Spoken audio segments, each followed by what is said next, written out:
Hello everyone, welcome to Subhashakti College. I am Assistant Professor R. Kamali from CS Department. So programming in Java இந்த வீடியோவில் என்ன பார்க்க போகிறோம் அப்படின்னா control structures. Control ஸ்ட்ரக்சர்ஸில் conditional statements, iteration statements, jump statements மூணாக divide பண்ணுறோம். கண்டிஷனலில் என்னென்ன இருக்குது அப்படின்னா இஃப் எல்ஸ் ஸ்டேட்மெண்ட் இருக்குது, நெஸ்டட் இஃப் இருக்குது, ஸ்விட்ச் கேஸ் இருக்குது. ஸோ இதெல்லாம் கண்டிஷனல் ஸ்டேட்மெண்ட்ஸ்னு நம்ம சொல்லுவோம். நெக்ஸ்ட்டு இட்ரேஷன் ஸ்டேட்மெண்ட்டில் என்ன இருக்குது அப்படின்னா while loop, do while loop, for loop, இந்த மூணும் இட்ரேஷன் ஸ்டேட்மெண்ட்ஸ்னு சொல்லுவோம். ஸோ நெக்ஸ்ட் ஜம்ப் ஸ்டேட்மெண்ட்டில் பிரேக் அண்ட் கண்டினியூ. ஸோ இதெல்லாம் ஜம்ப் ஸ்டேட்மெண்ட். கண்டிஷனல் ஸ்டேட்மெண்ட்டில் இருந்து ஃபர்ஸ்ட் இஃப் எல்ஸ் ஸ்டேட்மெண்ட் பற்றி பார்க்கலாம். ஸோ இஃப் எல்ஸ் ஸ்டேட்மெண்ட் என்ன சொல்லியிருக்கோம் அப்படின்னா இந்த statement if the condition specified is true, the if block is executed, otherwise the else block is executed. அதாவது ஒரு கண்டிஷன் கொடுப்போம், அந்த கண்டிஷன் ட்ரூவாக இருந்தால் இஃப்ல என்ன கொடுத்துருக்கோமோ அந்த பிளாக்ல இருக்க ஸ்டேட்மெண்ட் வந்து எக்ஸிக்யூட் ஆகும். இல்லை நம்மளோட கண்டிஷன் வந்து ஃபால்ஸ் ஆகிருச்சு அப்படின்னா எல்ஸ் ஸ்டேட்மெண்ட்டில் என்ன கொடுத்துருக்கோமோ, என்ன ஸ்டேட்மெண்ட் கொடுத்துருக்கோமோ அந்த ஸ்டேட்மெண்ட் வந்து எக்ஸிக்யூட் ஆகும். ஸோ இதுதான் if else statement. Okay, next வந்து இஃப் எல்ஸ் யூஸ் பண்ண ப்ரோக்ராம் பார்க்கலாம். பப்ளிக் கிளாஸ் மெயின் அப்படிங்கிறது கிளாஸோட நேம், மெயின் அப்படிங்கிறது கிளாஸோட நேம், ப்ரோக்ராம் நேமு main.java நம்ம சேவ் பண்ணுவோம். மெயின் ஃபங்க்ஷன் ஸ்டார்ட் ஆகிருக்கு. நெக்ஸ்ட்டு வேரியபிள் இனிஷியலைசேஷன் முடிஞ்சிருக்கு. ஸோ என்ன பண்ணியிருக்கோம், a = 5ன்னு சொல்லி இன்டீஜரில் அசைன் பண்ணியிருக்கோம். நெக்ஸ்ட்டு இஃப் கண்டிஷன் ஒர்க் ஆகுது, என்ன கொடுத்துருக்கோம், a is greater than 10 சொல்லி செக் பண்ண சொல்லியிருக்கோம். அப்படி செக் பண்ணால் என்ன ஆகும் அப்படின்னா a is greater than 10 சொல்லி பார்க்கும். ரைட்டா, ஏல என்ன இருக்குது, 5ங்கிற வேல்யூ இருக்குது. 5 is greater than 10 பார்த்தோம் அப்படின்னா அது ஃபால்ஸ். இந்த கண்டிஷன் ஃபால்ஸாக இருந்தால் எங்கே போகும், எல்ஸ் ஸ்டேட்மெண்ட் போகும். இன்கேஸ் இந்த கண்டிஷன் ட்ரூவாக இருந்தால் இஃப் பிளாக்ல என்ன இருக்கோ அது ஒர்க் ஆகும். அப்போது இந்த கண்டிஷன் வந்து 5 is not greater than 10. So இந்த கண்டிஷன் வந்து ஃபால்ஸ்னால் எல்ஸ் பார்ட்டில் இருக்கிறது ஒர்க் ஆகும். எல்ஸ் பார்ட்டில் என்ன கொடுத்துருக்கோம், system.out.printlnல a is less than 10ன்னு சொல்லி பிரிண்ட் பண்ண சொல்லியிருக்கோம். ஸோ நமக்கு என்ன அவுட்புட் வரும் அப்படின்னா a is less than 10ன்னு சொல்லி வரும். ஏன்னா a வந்து 10ஐ விட கம்மியானது தான். ஓகேவா. நெக்ஸ்ட்டு நெஸ்டட் இஃப் அப்படின்னா if with an if is called nested if. அதாவது an if present inside an if block is known as a nested if block. It is similar to an if else statement except they are defined inside another if else statement. So இதுவும் வந்து எப்படி அப்படின்னா if else மாதிரி தான், but சில variations இருக்குது. So இதுதான் nested if. இதோட ஸ்ட்ரக்சர் பார்க்கலாம். This is the structure of nested if. So இதுதான் அதோட சின்டாக்ஸ். இப்படி தான் நம்ம நெஸ்டட் இஃப் எழுதுவோம். ஃபர்ஸ்ட் என்ன கொடுத்துருக்கோம், இஃப் கண்டிஷன் 1 கொடுத்துருக்கோம். ஸோ அந்த கண்டிஷன் ட்ரூவாக இருந்தால் ஸ்டேட்மெண்ட் 1 ஒர்க் ஆகும். தென் இஃப் கண்டிஷன் 2 அது ட்ரூவாக இருந்துச்சுன்னா ஸ்டேட்மெண்ட் 2 வந்து ஒர்க் ஆகும். இன்கேஸ் ஃபால்ஸாக இருந்துச்சு அப்படின்னா எல்ஸ் ஸ்டேட்மெண்ட் வந்து ஸ்டேட்மெண்ட் 3 வந்து ஒர்க் ஆகும். ஸோ இதுதான் நெஸ்டட் இஃபோட ஸ்ட்ரக்சர். நெக்ஸ்ட்டு ப்ரோக்ராம் பார்க்கலாம். நெஸ்டட் இஃப் யூஸ் பண்ண ப்ரோக்ராம். ஸோ இதில் என்ன கொடுத்துருக்கோம் அப்படின்னா மெயின் ஃபங்க்ஷன் ஸ்டார்ட் பண்ணியிருக்கோம். எஸ்ன்னு ஒரு வேரியபிளுக்கு 17ங்கிற வேல்யூ அசைன் பண்ணியிருக்கோம். அது இன்டீஜர் டைப்பில் இருக்குது. நெக்ஸ்ட்டு இஃப்ங்கிற ஒரு கண்டிஷன் கொடுத்துருக்கோம். எஸ் இஸ் கிரேட்டர் தென் 10 சொல்லி செக் பண்ண சொல்லியிருக்கோம். ஸோ இந்த கண்டிஷன் என்ன ஆகும் அப்படின்னா ட்ரூ ஆகும். ட்ரூ ஆச்சுன்னா நெக்ஸ்ட்டு இஃப் ஒர்க் ஆகும். ஸோ இதுதான் இங்கே ஒரு இஃப் இருக்கா, நெக்ஸ்ட்டு அதுக்குள்ளே ஒரு இஃப் கொடுத்துருக்கோம். ஸோ இது நெக்ஸ்டட் இஃப். இப்போ என்ன பண்ணியிருக்கோம் அப்படின்னா செகண்ட் இஃப்பில் இஃப் எஸ் %2, அதாவது மாடுலோ ஆப்ரேட்டர். ஓகேவா, மாடுலோ ஆப்ரேட்டர் 2 = 0 சொல்லி செக் பண்ண சொல்லியிருக்கோம். அதாவது எஸ் வந்து மாடுலஸ் பண்ணோம் அப்படின்னா ரிமைனிங் எப்படி 0க்கு ஈக்குவலாக இருக்குதா அப்படின்னு சொல்லி செக் பண்ண சொல்லியிருக்கோம். ஓகேவா. எஸ்ஸுங்கிறது என்ன, 17 2ஆல் டிவைட் பண்ணோம் அப்படின்னா ரிமைனிங் 0 கிடைக்குமா அப்படின்னு சொல்லி செக் பண்ணுறோம். அப்படி செக் பண்ணோம் அப்படின்னா 17ங்கிறது ஒரு ஆட் நம்பர், அதை 2ஆல் டிவைட் பண்ணும்போது ரிமைனிங் கண்டிப்பாக 0 வராது. அப்போ இந்த கண்டிஷன் என்ன ஆகிடும் அப்படின்னா ஃபால்ஸ் ஆகிடும். ஃபால்ஸ் ஆகிடுச்சுன்னா எங்கே ஒர்க் ஆகும், எல்ஸ் ஸ்டேட்மெண்ட் தான் ஒர்க் ஆகும் இல்லையா. ஸோ எல்ஸில் என்ன கொடுத்துருக்கோம், S is odd number and greater than 10. எஸ்ஸுங்கிறது ஒரு odd number and greater than 10ன்னு சொல்லியிருக்கோம். ஓகேவா. ஸோ இதுதான் நமக்கு என்னவா கிடைக்கும் அப்படின்னா அவுட்புட்டாக கிடைக்கும். அவுட்புட்டாக தான் கொடுத்துருக்கோம். இன்கேஸ் எஸ் வந்து 18 இருந்துச்சு அப்படின்னா அந்த கண்டிஷன் 0 = 0ங்கிற கண்டிஷன் ட்ரூ ஆகி S is and even number and greater than 10ன்னு சொல்லி வந்திருக்கும். இன்கேஸ் எஸ் வந்து 10 விட கம்மியாக இருந்துச்சு, எஸ்ஸோட வேல்யூ வந்து ஒரு 7 6 9 அந்த மாதிரி இருந்துச்சுன்னா டைரெக்டாக லாஸ்ட்டில் இருக்குது பார்த்தீங்களா, எஸ் இஸ் லெஸ் தென் 10 அப்படிங்கிற கண்டிஷன் ஒர்க் ஆகி அதுதான் நமக்கு அவுட்புட்டாக கிடைக்கும். பட் நம்ம இங்கே வந்து 17 கொடுத்துருக்கனால S is odd number and greater than 10ன்னு சொல்லி அவுட்புட் நமக்கு கிடச்சிருக்கு. இதுதான் நெஸ்டட் இஃப். நெக்ஸ்ட்டு ஸ்விட்ச் case. A switch statement in Java is used to execute a single statement from multiple conditions. For example, இப்போ ஒரு 5 ஃப்ரூட்ஸ் உங்கள்கிட்ட இருக்குது அப்படின்னா நீங்கள் இப்போ 1ன்னு ப்ரெஸ் பண்ணால் ஒரு ஃப்ரூட்டும், 2ன்னு ப்ரெஸ் பண்ணால் ஒரு ஃப்ரூட்டும், 4ன்னு ப்ரெஸ் பண்ணால் ஒரு ஃப்ரூட்டும் வர மாதிரி ஒரு கண்டிஷன்ஸ் நம்ம கொடுக்கணும் அப்படின்னா நம்ம ஸ்விட்ச் கேஸ் யூஸ் பண்ணிக்கலாம். ஸோ இதுதான் single statement from multiple conditions. ஸ்விட்ச் கேஸ் இந்த பர்பஸ்க்காக தான் நம்ம ஜாவாவில் யூஸ் பண்ணுறோம். ஸ்விட்ச் கேஸ் யூஸ் பண்ண எக்ஸாம்பிள் ப்ரோக்ராம் பார்க்கலாம். ஸோ மியூசிக் அப்படிங்கிறது என்னோடய class name. Main function start பண்ணியிருக்கோம். இன்ஸ்ட்ருமெண்ட் அப்படிங்கிற ஒரு வேரியபிள் இன்டீஜரில் நம்ம டிக்ளேர் பண்ணியிருக்கோம். அதுக்கு 1ன்னு சொல்லி ஒரு வேல்யூ கொடுத்துருக்கோம். ஸ்ட்ரிங் மியூசிக் இன்ஸ்ட்ருமெண்ட்னு சொல்லி இன்னொரு ஸ்ட்ரிங் வேரியபிள் கொடுத்துருக்கோம். ஸோ ஸ்விட்சில் என்ன கொடுத்துருக்கோம் அப்படின்னா இன்ஸ்ட்ருமெண்ட் அப்படிங்கிறத கொடுத்துருக்கோம்.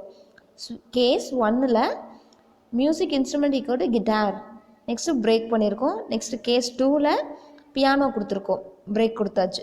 கேஸ் 3ல் ட்ரம்ஸ் கொடுத்துருக்கோம், பிரேக். நெக்ஸ்ட்டு டிஃபால்ட்டில் இன்வேலிட்னு கொடுத்துருக்கோம்.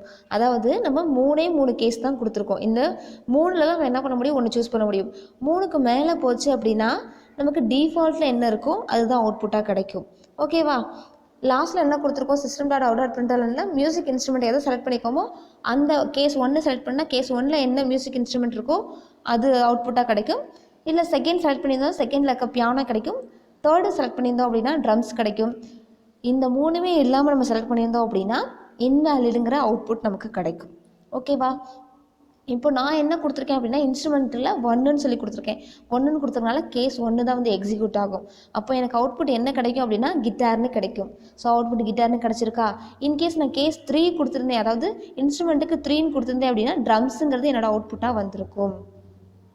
இன்கேஸ் நான் இன்ஸ்ட்ருமெண்ட்டுக்கு 5ங்கிற வேல்யூ கொடுத்துருக்கேன்னு வச்சுக்கோங்களேன், நம்மக்கிட்ட இருக்கிறதே 3 கேஸ் தான். 5 கொடுத்தோம் அப்படின்னா டிஃபால்ட்டில் என்ன இருக்கும், இன்வேலிட்னு இருக்கு இல்லையா. ஸோ இன்வேலிடுங்கிறதா என்னோடய அவுட்புட்டாக வரும். ஓகேவா? ஸோ கேஸ் 1 கேஸ் 2 கேஸ் 3 3ல் ஒன்று செலக்ட் பண்ணுவோம். 3க்கு மேலே போச்சு அப்படின்னா நமக்கு டிஃபால்ட்டில் இருக்கிறதான் ஒர்க் ஆகும். ஸோ இதுக்காக தான் நம்ம என்ன பண்ணுறோம் அப்படின்னா ஸ்விட்ச் கேஸ் யூஸ் பண்ணுறோம். நெக்ஸ்ட் நம்ம லூப்ஸ் பார்க்கலாம். 3 லூப் இருக்குது. While loop, do while loop and for loop.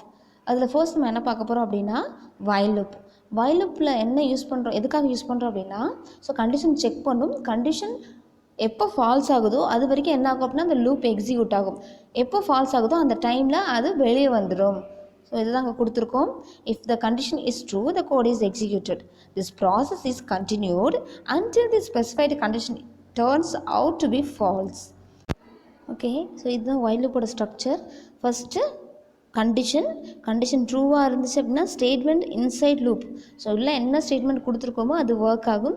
ஃபால்ஸாக இருந்தால் லூப்பை விட்டு வெளியே வந்துடும். அதுதான் அவுட் சைட் வைல் லூப்னு சொல்லி கொடுத்துருக்கோம். இதுதான் வைல் லூப்போட சின்டாக்ஸ். வைல் பக்கத்தில் ஒரு எக்ஸ்பிரஷன் கொடுத்துருக்கோம். ஸோ கண்டிஷன் எக்ஸ்பிரஷன் அந்த இடத்துல நம்ம யூஸ் பண்ணிக்குவோம். So open brace and close brace inside the loop some statements are executed. Okay, next while loop use பண்ண ப்ரோக்ராம் பார்க்கலாம். டெஸ்ட்டுங்கிற ஒரு கிளாஸ் க்ரியேட் பண்ணியிருக்கோம். மெயின் ஃபங்க்ஷன் ஸ்டார்ட் பண்ணியிருக்கோம். இன்ட்டு எக்ஸ் ஈக்குவல் டு 10ன்னு கொடுத்துருக்கோம். எக்ஸுங்கிறது வேரியபிள், அந்த வேரியபிளுக்கு 10ங்கிற வேல்யூவை அசைன் பண்ணியிருக்கோம். என்ன டேட்டா டைப்பில் கொடுத்துருக்கோம் அப்படின்னா இன்ட்டுங்கிற டேட்டா டைப்பில் கொடுத்துருக்கோம். நெக்ஸ்ட்டு வைல் லூப் யூஸ் பண்ணியிருக்கோம். வைல் எக்ஸ் இஸ் லெஸ் தென் 20 சொல்லி செக் பண்ண சொல்லியிருக்கோம். கண்டிஷன் கொடுத்துருக்கோம். அப்போது எக்ஸோட வேல்யூ என்ன, 10 இஸ் லெஸ் தென் 20 அப்படின்னு பார்த்தா இந்த கண்டிஷன் ட்ரூ ஆகும். ட்ரூ ஆச்சுன்னா என்ன பண்ணுவோம், இன்சைட் லூப்பில் என்ன ஸ்டேட்மெண்ட் கொடுத்துருக்கோமோ அதை எக்ஸிக்யூட் பண்ணுவோம். So system dot out dot பிரிண்ட்டில் என்ன கொடுத்துருக்கோம் அப்படின்னா வேல்யூ ஆஃப் எக்ஸ் அப்படின்னு சொல்லி கொடுத்து எக்ஸோட வேல்யூவை பிரிண்ட் பண்ண சொல்லியிருக்கோம். பிரிண்ட் பண்ணிட்டு நெக்ஸ்ட் என்ன கொடுத்துருக்கோம் அப்படின்னா எக்ஸ் ப்ளஸ் ப்ளஸ்ங்கிற இன்க்ரிமெண்ட் கொடுத்துருக்கோம். Next system dot out dot பிரிண்டரில் new line, so /n new line, so அது கொடுத்துருக்கோம். ஓகே, ஃபர்ஸ்ட் என்ன ஆகும் அப்படின்னா 10 இஸ் லெஸ் தென் 20 சொல்லி கொடுத்து செக் பண்ணால் என்ன ஆகும், ட்ரூ ஆகும். ட்ரூ ஆச்சுன்னா ஃபஸ்ட்டு வேல்யூ ஆஃப் எக்ஸ் 10ன்னு சொல்லி பிரிண்ட் ஆகிடும். நெக்ஸ்ட் என்ன கொடுத்துருக்கோம், எக்ஸ் ப்ளஸ் ப்ளஸ்ன்னு கொடுத்துருக்கனால 10 + 1 ஆட் ஆகுமா, அப்போ 11 வந்துடும். 11 போய் திரும்ப என்ன ஆகும், கண்டிஷனில் செக் பண்ணணும். செக் பண்ண 11 is less than 20ங்கிறது கண்டிஷன் ட்ரூ. நெக்ஸ்ட் அதோட வேல்யூ பிரிண்ட் பண்ணும். ஸோ இப்படியே பிரிண்ட் பண்ணிகிட்டே வந்தால் 11, 12, 13, 14, 15, 16, 17, 18, 19 வரைக்கும் வரும். லாஸ்ட்டில் 20ங்கிறது போய் செக் பண்ணும். 20 is less than 20 செக் பண்ணும்போது என்ன ஆகிடும், இந்த கண்டிஷன் வந்து ஃபால்ஸ் ஆகிடும். while loop பொறுத்த வரைக்கும் அந்த கண்டிஷன் ஃபால்ஸ் ஆகிற வரைக்கும் அந்த லூப் வந்து எக்ஸிக்யூட் ஆகும்னு சொல்லியிருக்கோமா. அப்போ 20ன்னு எக்ஸுக்கு எப்போ வேல்யூ வருதோ அந்த டைமில் இது ஃபால்ஸ் ஆகி லூப்பை விட்டு வெளியே வந்துடும். ஸோ இதுதான் இந்த சைடில் கொடுத்துருக்க output. So value of x = 10ன்னு ஸ்டார்ட் பண்ணி அப் டு 19 வரைக்கும் வரும். ஸோ இதுதான் while loop. Next loop, do while loop. Do while loop similar to while loop. The only difference being that the condition in the do while loop is evaluated after the execution of the loop body. This guarantees that the loop is executed at least one. Okay, அதாவது two while loop similar தான். But while loop பொறுத்த வரைக்கும் கண்டிஷனை first check பண்ணிட்டு தான் உள்ளே இருக்க statement வந்து எக்ஸிக்யூட் ஆகும். பட் டூ while loop பொறுத்த வரைக்கும் ஃபர்ஸ்ட் ஸ்டேட்மெண்ட் எக்ஸிக்யூட் ஆகிடும். ஃபைனலாக தான் என்ன பண்ணுவோம், கண்டிஷன் செக் பண்ணுவோம். அப்படி பார்க்கும்போது அட்லீஸ்ட் ஒரு டைம்னாச்சும் அந்த லூப் என்ன ஆகிடும், எக்ஸிக்யூட் ஆகிடும். ஸோ அதை தான் இங்கே சொல்லியிருக்கோம். இதுதான் டூ while லூப்போட சின்டாக்ஸ். ஃபர்ஸ்ட் என்ன பண்ணியிருக்கோம் அப்படின்னா கோட் எக்ஸிக்யூட் பண்ணிட்டோம், ஃபைனலாக வந்து கண்டிஷன் செக் பண்ணுறோம். இதே while லூப்பில் ஃபர்ஸ்ட் கண்டிஷன் செக் பண்ணிவிட்டு அப்புறம் கோட் வந்து எக்ஸிக்யூட் பண்ணுவோம். ஸோ அதனால் while லூப் வந்து என்ட்ரி கண்ட்ரோல் லூப் அப்படின்னு சொல்லுவோம். டூ while வந்து எக்ஸிட் கண்ட்ரோல் லூப்னு சொல்லுவோம். Next do while loop use பண்ண ப்ரோக்ராம் பார்க்கலாம். மெயின் ஃபங்க்ஷன் ஸ்டார்ட் பண்ணிட்டோம். இன்ட்டு i = 20ன்னு சொல்லி ஐங்கிற வேரியபிளுக்கு வேல்யூ அசைன் பண்ணியிருக்கோம். டூ system.out.printlnல ஐயோட வேல்யூவை பிரிண்ட் பண்ண சொல்லியிருக்கோம். தென் i = i + 1 அப்படின்னு சொல்லி ஆட் பண்ண சொல்லியிருக்கோம். லாஸ்ட்டில் என்ன கண்டிஷன் கொடுத்துருக்கோம், i is less than or equal to 20ன்னு சொல்லி செக் பண்ண சொல்லியிருக்கோம். ஸோ இப்படி பண்ணும்போது ஃபர்ஸ்ட் என்ன ஆகும், 20ங்கிறது ஃபஸ்ட்டு என்ன பண்ணிடுவோம், system.out.printlnல பிரிண்ட் ஆகிடும். நெக்ஸ்ட்டு i = 20 + 1 21ன்னு வரும். ஸோ கண்டிஷன் செக் பண்ணுங்கள், 21 is less than or equal to 20யா அப்படின்னு பார்த்தா இந்த கண்டிஷன் என்ன ஆகிடும், ஃபால்ஸ் ஆகிடும். ஃபால்ஸ் ஆகிடுச்சுன்னா லூப்பை விட்டு வெளியே வந்துடும். இன்கேஸ் இந்த கண்டிஷன் வந்து ட்ரூவாக இருந்துச்சு அப்படின்னா எகெயின் எக்ஸிக்யூட் ஆகிட்ருக்கும் until the condition is false. Okay, so இதுதான் do while loop. Okay, already 2 loop பார்த்துட்டோம். தேர்ட் வந்து for loop. The for loop in Java is used to iterate and evaluate a code multiple times. When the number of iterations is known by the user, it is recommended to use the for loop. அதாவது for loop எதுக்காக use பண்ணுறோம் அப்படின்னா, so multiple iterations நீங்கள் run பண்ணணும் அப்படின்னா, evaluate பண்ணணும் அந்த கோடை அப்படின்னா நம்ம ஃபார் லூப் யூஸ் பண்ணுவோம். ஃபார் லூப்போட syntax for initialization first and condition, third part increment and decrement. So open and க்ளோஸில் ஸ்டேட்மெண்ட் வந்து நம்ம கொடுத்துருப்போம். இதுதான் ஃபார் லூப்போட syntax. For loop, while loop, do while loop இதெல்லாம் மேஜராக ப்ரோக்ராமில் அதிக இடத்துல நம்ம யூஸ் பண்ணுவோம். ஒரு இன்டர்வியூக்கு போனாலும் ஸோ இது சம்மந்தமான கொஷின்ஸ் நிறைய அரைஸ் பண்ணுவாங்க. ஃபார் லூப்போட ப்ரோக்ராம் பார்க்கலாம். கிளாஸோட நேம் ஃபார் லூப்னே வச்சுருக்கேன். மெயின் ஃபங்க்ஷன் ஸ்டார்ட் பண்ணியிருக்கோம். ஃபாரில் என்ன பண்ணியிருக்கோம், இன்ட்டு i = 1ன்னு கொடுத்துருக்கோம். அதாவது இதுதான் இனிஷியலைசேஷன். நான் ஆல்ரெடி இன்ட்டு ஐன்னு சொல்லி நான் டிக்ளேர் பண்ணல. ஸோ டேரெக்டாக என்ன பண்ணிட்டேன், லூப்புக்குள்ளேயே இன்ட்டு ஐன்னு சொல்லி கொடுத்துருக்கேன். இந்த இடத்துல நான் இன்ட்டு கொடுக்கல, வெறும் ஐ மட்டும் கொடுத்துருந்தேன் அப்படின்னா எனக்கு எரர் காட்டும். ஸோ இங்கே நான் என்ன பண்ணியிருக்கேன், இனிஷியலைஸ் பண்ணியிருக்கேன் இன்ட்டு i = 1. ஸோ இது இனிஷியலைசேஷன் பார்ட். நெக்ஸ்ட் என்ன சொல்லியிருக்கோம், கண்டிஷன்னு சொல்லியிருக்கோம். கண்டிஷன் என்ன கொடுத்துருக்கோம், i is less than or equal to 10 அப்படிங்கிறது தான் நம்மளோட கண்டிஷன். நெக்ஸ்ட்டு இன்க்ரிமெண்ட் அண்ட் டிக்ரிமெண்ட்டில் i ++ன்னு சொல்லி கொடுத்துருக்கோம். ஓகேவா, ஸோ இதுதான் ஃபார் லூப்போட சின்டாக்ஸ் படி நம்ம என்ன பண்ணிட்டோம், கோட் எழுதியாச்சு. நெக்ஸ்ட் என்ன கொடுத்துருக்கோம், system.out.printlnல ஐயோட வேல்யூவை பிரிண்ட் பண்ண சொல்லியிருக்கோம். ஸோ இதில் என்ன பண்ணுவோம் அப்படின்னா மல்டிபிள் இட்ரேஷன்ஸ் போகும் இல்லையா. ஃபர்ஸ்ட் என்ன வரும், i = 1, i is less than or equal to 10 சொல்லி செக் பண்ணுவோம். அப்படி செக் பண்ணால் என்ன ஆகும் அப்படின்னா கண்டிஷன் வந்து என்ன ஆகும், ட்ரூ ஆகும். ட்ரூ ஆகிடுச்சுன்னா i ++ன்னு ஒரு வேல்யூ வந்து இன்க்ரீஸ் ஆகும். ஐயில் வந்து 1 + 1 2ன்னு சொல்லி ஆகும். ஃபர்ஸ்ட் என்ன ஆகும், system.out.printlnல ஐயோட வேல்யூ என்னன்னு இருக்குது, 1ன்னு இருக்குது, அது பிரிண்ட் ஆகும். நெக்ஸ்ட் இப்போ என்னென்ன ஆயிடுச்சு, ஐயோட வேல்யூ இன்க்ரிமெண்ட் ஆகி 2ன்னு ஆயிடுச்சு. அப்போ இன்ட் i = 2, அதாவது 2 is less than or equal to 10ன்னு சொல்லி செக் பண்ணும். செக் பண்ணும்போது இந்த கண்டிஷன் ட்ரூ ஆகும். ட்ரூ ஆச்சுன்னா ஐயில் என்ன வேல்யூ இருக்கோ அது பிரிண்ட் ஆகும். ஐயில் இப்போ என்ன வேல்யூ இருக்குது, 2 இருக்குது. அப்போது 2ங்கிறது பிரிண்ட் ஆகும். அப்புறம் ஐயோட வேல்யூ வந்து 3யாக மாறும். 3 is less than or equal to 10 check பண்ணுவோம். Condition true. அப்போது ஐயோட வேல்யூ 3ன்னு சொல்லி பிரிண்ட் ஆகும். அப்படியே பிரிண்ட் ஆகிட்டே இருக்கும்போது 10க்கு வரும். 10 முடிச்சதுக்கப்புறம் 11 வருமா, ஐயோட வேல்யூ வந்து 11ன்னு மாறும்போது 11 is less than or equal to 10 சொல்லி செக் பண்ணும். செக் பண்ணும்போது என்ன ஆகும், இந்த கண்டிஷன் வந்து ஃபால்ஸ் ஆகும். ஃபால்ஸ் ஆகும்போது லூப் வந்து டெர்மினேட் ஆகும். So until the condition is false, the code will be executed. Okay. I is 1, 2, 3, 4, 5, 6, 7, 8, 9, 10. So இந்த வேல்யூவெல்லாம் என்ன ஆகும், பிரிண்ட் ஆகும்.